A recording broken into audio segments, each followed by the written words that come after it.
Bwana Yesu asifiwe. Karibu tena katika sehemu ya 3 ya series yetu inayosema hatima, safari ya kuiendea hatima ya maisha yako. Na sehemu iliyopita, sehemu ya 2, tuliangalia kwamba baada ya Yusufu kuota ndoto, Yusufu aliweza kuambia ndugu zake, na baada ya kuambia ndugu zake waliweza kumchukia. Na siku ya leo tunaangalia kwamba sehemu ya 3 inasema shimo sio mwisho wa maisha yako. Yusufu baada ya kuambia ndugu zake, baada ya kuwaeleza ndugu zake habari za ndoto yake, walimchukia.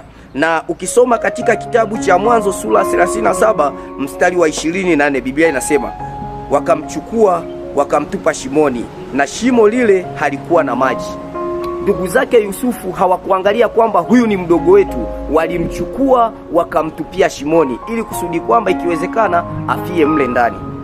Vitu tunavyojifunza kupitia somo hili ni kwamba, cha kwanza, unapokuwa na ndoto kubwa, maadui wanapokuchukia, lakini unaweza ukajikuta unapitia katika changamoto kubwa kwenye maisha yako, ukapitia hali ambayo hukuiwaza na hukutegemea kama utaweza kuipitia.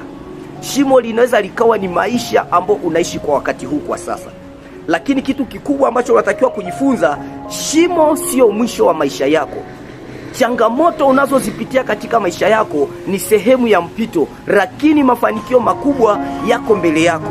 Unachotakiwa ni kustahimili katika hizo changamoto na kuvumilia na kuendelea kuishi na hiyo ndoto uliyokuwa nayo, pamoja na kwamba uko shimoni.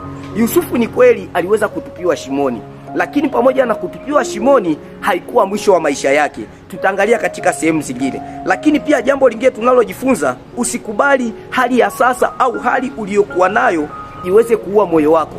Usikubali maisha magumu au changamoto unazozipitia kipindi hiki ziweze kuharibu mustakabali mzima wa maisha yako. Zisikusababishe ukafikiria au ukaweza kuahirisha juu ya ile ndoto ambayo Mungu ameiweka ndani yako.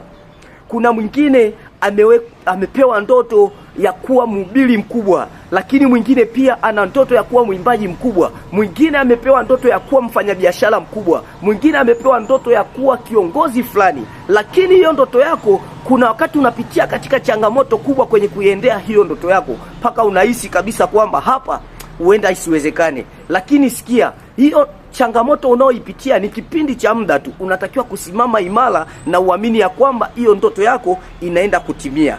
Na jambo lingine tunalojifunza,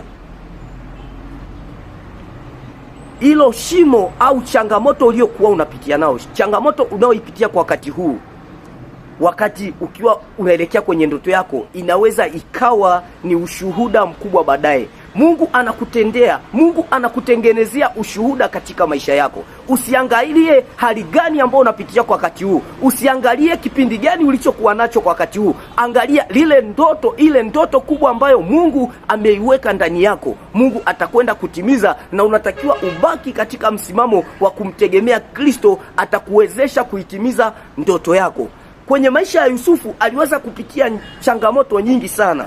Tunaangalia kuna changamoto nyingi, ni zaidi ya shimo. Pamoja na kwamba alitupiwa shimoni, lakini bado kuna mambo mengine ambayo tutayaangalia katika sehemu inayofuata. Ninachokuomba usisahau kuangalia, kutafuta video hii na kuiangalia sehemu inayofuata ya 4. Utaweza kubarikiwa sana, kwa sababu tutaangalia kwamba shimo alilotupiwa Yusufu ilikuwa ndo mwisho wa maisha yake, na kama haikuwa mwisho wa maisha yake, alitokaje katika lile shimo na nini kiliendelea juu ya maisha yake. Mungu akubariki sana.